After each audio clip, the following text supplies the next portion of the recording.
Right, hi Year 13. So the moment many of you have been waiting for, we are starting with feminism. We are going to study this all the way up until half term, and that is when I will sadly be leaving you all. So I have done a pre-recorded lesson because this is just an introduction to feminism. So we'll go through a history of the development of feminism, just a very brief history, and I've got a few tasks for you to do before we do our live lesson next lesson on the differences between sex and gender. So if you've got the PowerPoint in front of you, let's start. So the first slide, loads of different pictures on it, all to do with feminism. And what we'll see from here is that there are it is still relevant, and there are arguments within feminism still. So if you look at the woman dressed in pink going like this, so she's all about feminism, supporting women, and then a woman walks past her wearing a really, really short dress and she shouts out slut. So, what's the point in fighting for women's rights if you're not going to respect the choices of women? You've got Emma, is it Watson or Watson? Her role in Harry Potter was quite a feminist one, and she's kind of carried that on in real life. I was looking up some quotes from her the other day, and she was saying both men and women should feel free to be sensitive, both men and women should feel free to be strong. So her fight isn't about removing things that women have to do. It's not about, taking women out of the home and making them go to work. It's just making sure that men and women are equal in all capacities. And it's quite interesting to look at her because it's a modern example of someone talking about feminism. And we will come on to modern feminism and postmodernism. And there you see it's pro-women. Feminism is supposed to be about women. It's pro-women. It's not anti-men. But unfortunately, quite often that's the sort of feeling that men get, that women are anti them. And that's mainly the radical feminists. And we'll see that when we come on to radical feminists, where lots of them do think that we should go and live on an island with just loads of women and that we only need men for sperm. So they sort of give, they're not, well, they are the most interesting because they're just so radical and different. So often people are more interested in listening to what they've got to say, and then they become the face of feminism when it's not about that for all feminists. Down the bottom you've got, does the wage gap mean that women get to work 23%, leave work 23% early today? So the wage gap is something that we will be looking at, because although we think in the UK we have complete equality, the gender pay gap has caused loads and loads of problems, and you can see it getting smaller, but there are still problems with that. The you should have asked one is about the private sphere. So even if we can get women out to work and we can get women onto boards and we can get women into politics, at home women on the whole still seem to be carrying the burden of childcare, housework, etc. And this whole you should have asked is, will the man say, oh well, I would have helped you should have just asked me, as if a woman has to be both going out to work and then when she comes home she's the manager of the house too, so she's got two jobs to do. But you might disagree with that. And then feminism on the whole, it's easy, you are a feminist if you believe in equality for men and women.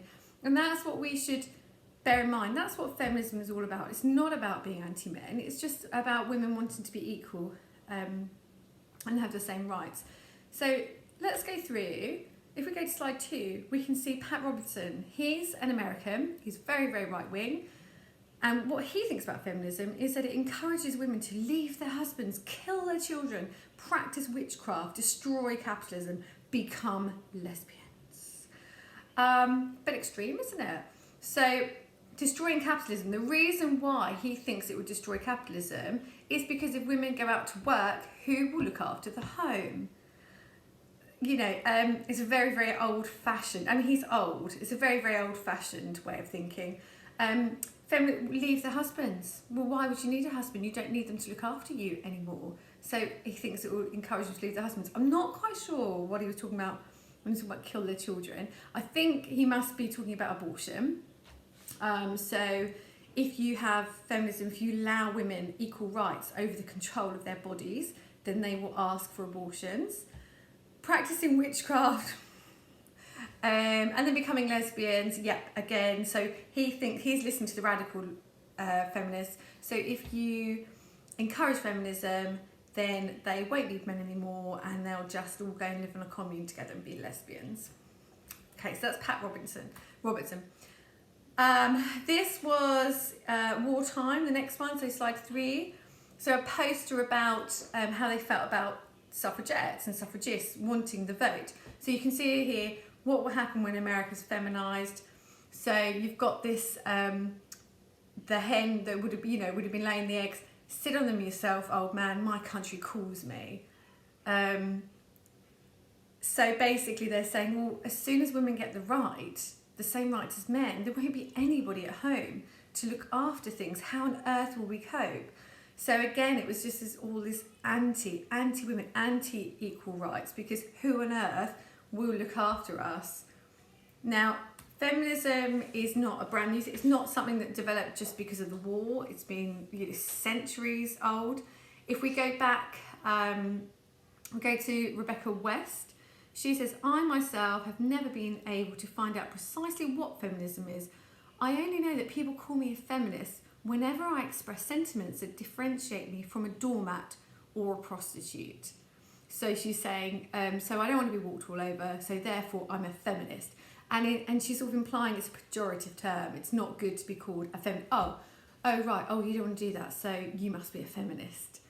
And that, we saw feminism appearing in the Oxford Dictionary in the 1890s, but it was around before then, it just wasn't given a name.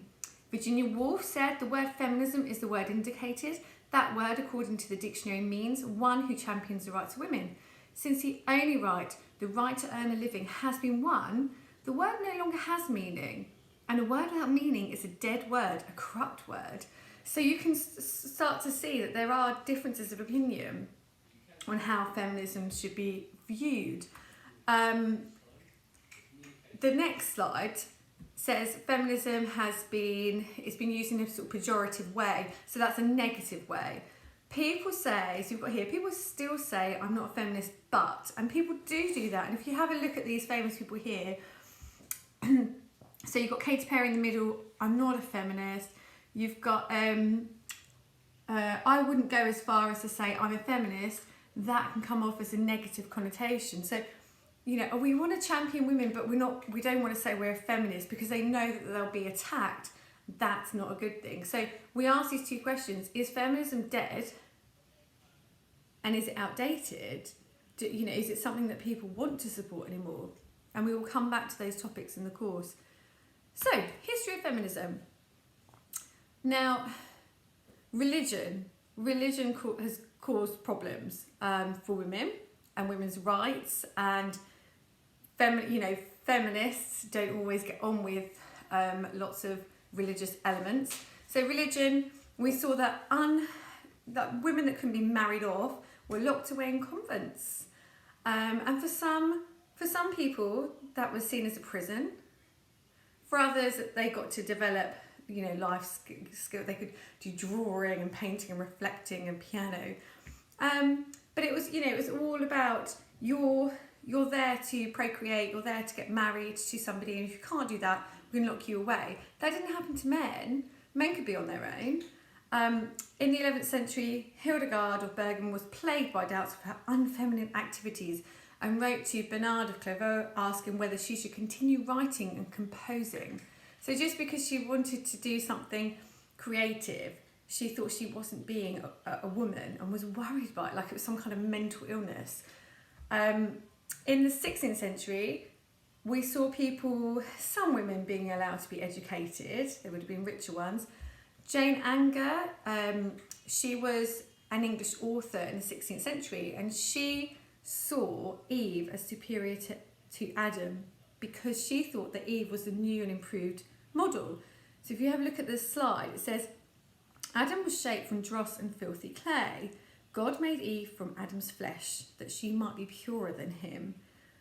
And what she thought here was actually, God had made Adam, and then actually he went, I can do better. And he made Eve. And Eve was actually able to reproduce other humans. Adam can do that. So she thinks that women are therefore superior. If we're going back to religion, she thinks that religion should be viewing women in a more positive light. She also said that when men write about women in literature, they're misinterpreting them. They always paint them as these women that are conniving and that they cause men to sort of lose their senses in passion. And she said, it's not actually the women doing that. That's the men. That's the men being unable to control themselves. And that, she said, it was their filthy lust. So she said, men misinterpret women, and that when men claim that women are loose, it is actually the men's filthy lust that is to blame. So that was really brave of her in the 16th century to be writing about that.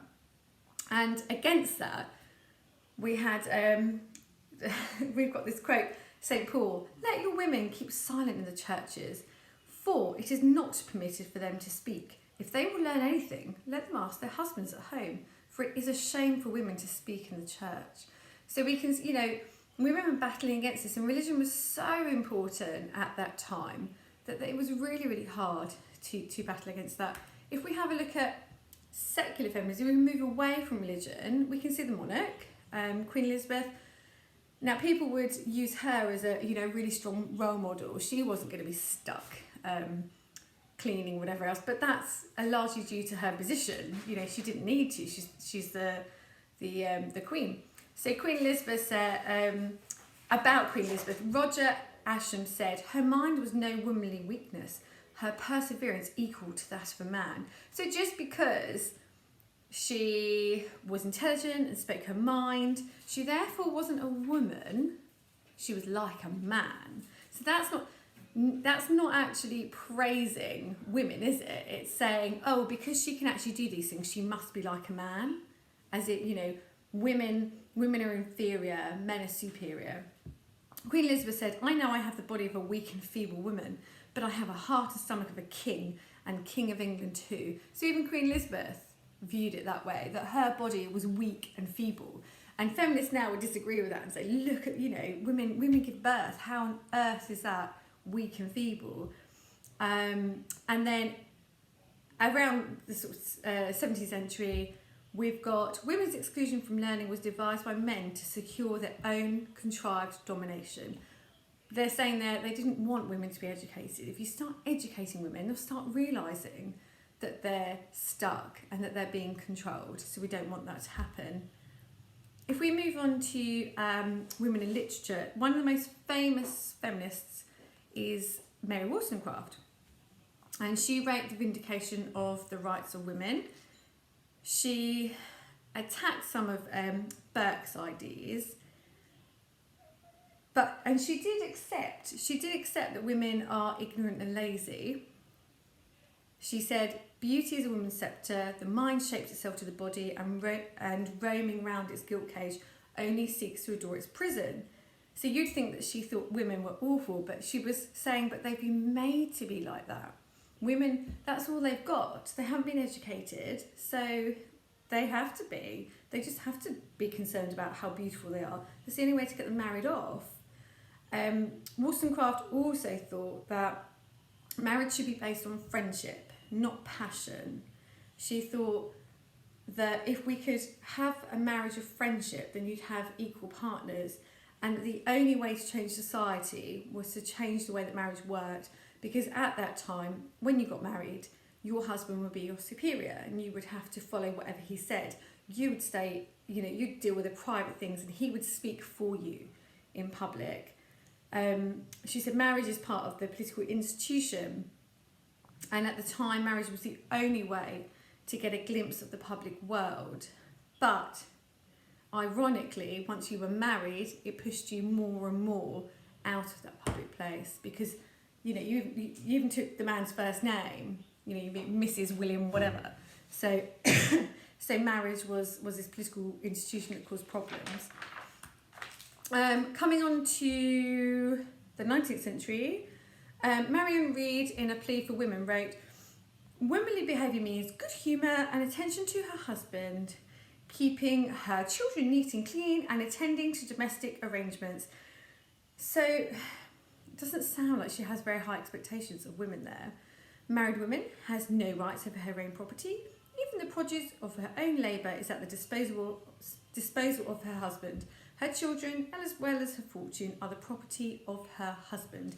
So you can see there that she's saying women just, there's no chance for women, is there? Their only job is to look nice and keep the family clean, and they are their husband's property. And again, you go back to marriage, they have been married off. Who gives this woman? It's the dad giving to the husband. It's property. And remember at that time as well, people would have given a dowry, so you're effectively paying somebody to take on your daughter. On voting, womanliness is compatible with voting. Woman, as much as man, is a rational, moral and accountable creature. So Marion Reed thinks again that if women, were afforded the same opportunities, they could be educated, they could vote, they're just as rational as men. Now, we mustn't think that it's all just women fighting for women's rights, because J.S. Mill, some of you will have come across him in theology, I think. He also thought that women should be equal. He's a liberal, and we will come back to him when we do liberalism. So he said, for a married woman, her home becomes a prison house. The house itself, as well as everything in it, belongs to the husband, and all of the fixtures. The most object is his breeding machine, the wife. And those words, breeding machine, that's what women were fit for. You needed to produce an heir.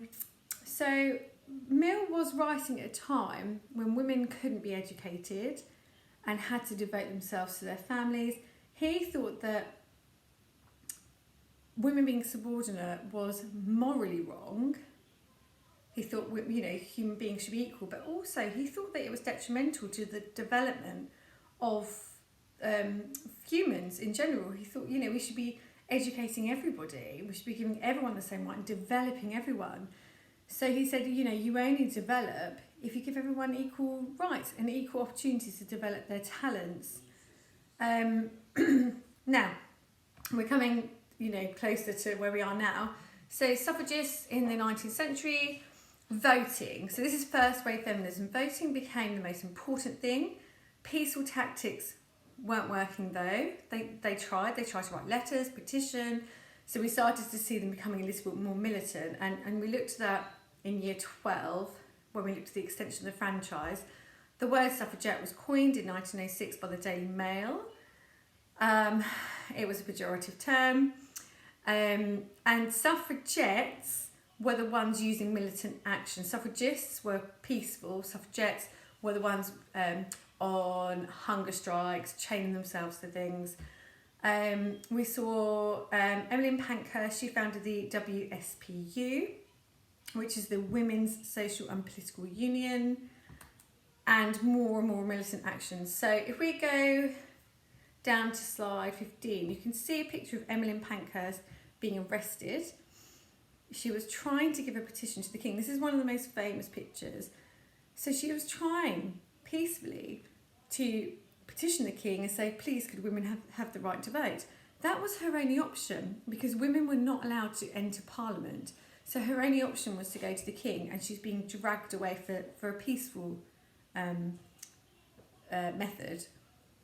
Next, you can see Emily Davidson. So Emily Davidson at the Epsom Derby threw herself under George V's horse, and you've probably done that in history. Some people say she did it on purpose and she wanted to kill herself to raise awareness. Other people think she was trying to run across, to carry a banner. We'll never know. But it did draw attention to their cause. And then going on to the next one, you can see a picture of a woman in prison, and she's being force-fed because she's on a hunger strike. That's, imagine, I can't imagine being that passionate about anything. I want to go on hunger strike and go to prison, and I'm willing to be force-fed, but this was how important it was to get the vote. So, progress. We have made progress. So in 1918, women over 30 gained the vote. In 1919, Lady Astor succeeded her husband in Parliament, so she was the first one to actually sit in Parliament. In 1928, women were given full voting rights, the same voting rights as men. In 1936, they started to look at abortion laws, and in the 1960s, that's when they brought in abortion. That's all first wave feminism. So it was mainly looking at voting and looking at laws. Second wave feminism came later, 1950s, 60s, and during this time the Declaration of Rights was written, and this was really, really fundamental to all women's campaigns, because men and women were given exactly the same rights. Well, in theory, that's what's written down. Article 2 says that all rights and freedoms are applied equally to men and women. Now, famous people that we will come across, Germaine Greer and Simone de Beauvoir. Simone de Beauvoir we're going to have a look at next lesson.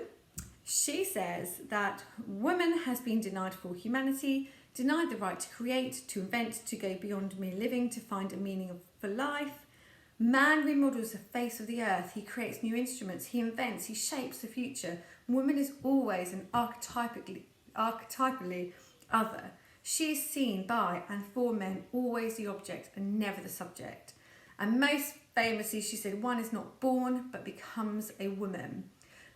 One of her main beliefs was that we weren't created this way. Women weren't created in a timid way, and they've been shaped to be like that. And we will look at that when we look at sex and gender and those sorts of and the way the society puts women in the public and the private sphere. Germaine Greer is our radical feminist. You might have come across her. I know lots of people have been really interested in the trans arguments. She has a lot to say about that, so we will come back to her. She, in The Female Eunuch, she challenged the sense of inferiority or natural dependence, which women have too often accepted placidly, passively, allowing it to distort their impoverished lives. And she called love and marriage a very middle class thing. She thinks it's, again, marriage is an institution, just to support. It's okay for middle class women because they'll probably still be able to be educated and everything else, but it's harder for the working classes, and we'll come back to that. So, feminism. What we need, how are we going to define it? The advocacy of women's rights on the grounds of the equality of the sexes. So that's what it's about. It's just about sexes being equal. We want to remember it in two ways. So feminism is defined by two basic beliefs. One, women are disadvantaged because of their sex. And two, the disadvantage can and should be overthrown. So women disadvantaged just because of their sex, and two, it must be overthrown. Now, things I want you to think about for the beginning of next lesson are, why is feminism met with such opposition? Is it because people misunderstand it? Two, is it because it's no longer relevant? We don't need it anymore, men and women are equal. Or three, is it because of the actions of some radical feminists? So think about those questions, and I will ask you those at the beginning of next lesson. You have attached to Firefly an article talking about whether feminism is over. I want you to decide whether you agree with the tone of this piece. Read it and decide whether you think that you agree with it or the bits that you disagree with. Now, in this course, I've put down key topics we're going to be looking at. So we're going to be looking at defining the political, sex and gender, patriarchy, equality and difference. So if at any point you want to get ahead, you can have a look at those topics. The next one tells us the core strands that we're going to look at. And the ones we're really going to focus on are the yellow, red and purple ones. So liberal feminists, social feminists and radical feminists.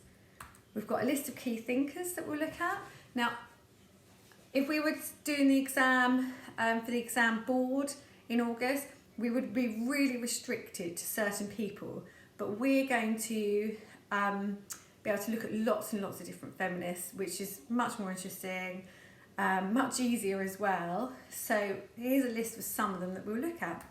Now, what I want you to do now is to read the article. So think about those questions, read the article, and then I want you to answer the questions on the worksheet that I've attached. So you've got a scanned in A4 side of from a textbook, and you've got some questions to answer. And they shouldn't take too long because it really is just sort of comprehension. You can do this and submit it onto Firefly, or you can do it straight into SharePoint. It might be easier to do in SharePoint because I've got the documents there as well. That should take you about 10 minutes.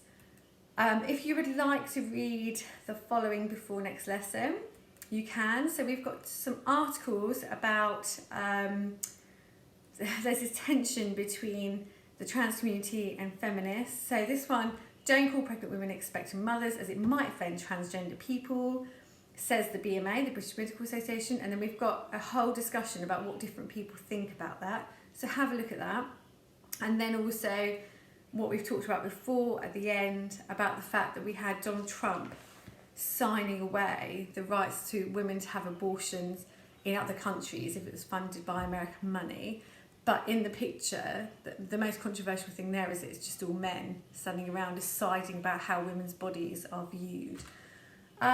So, recap again. So you've got a brief history. At no point are you going to get a question on the history of feminism. But what I wanted you to understand today is that it's not something that's just come up in the last 100 years. You know, women have been thinking about this for a long time. You've got 3 questions to think about for the beginning of next lesson. You have an article to read and then those questions to answer. Okay? Right, any problems? Send me an email or Teams me and I will see you next lesson. We will be in a live lesson. Okay?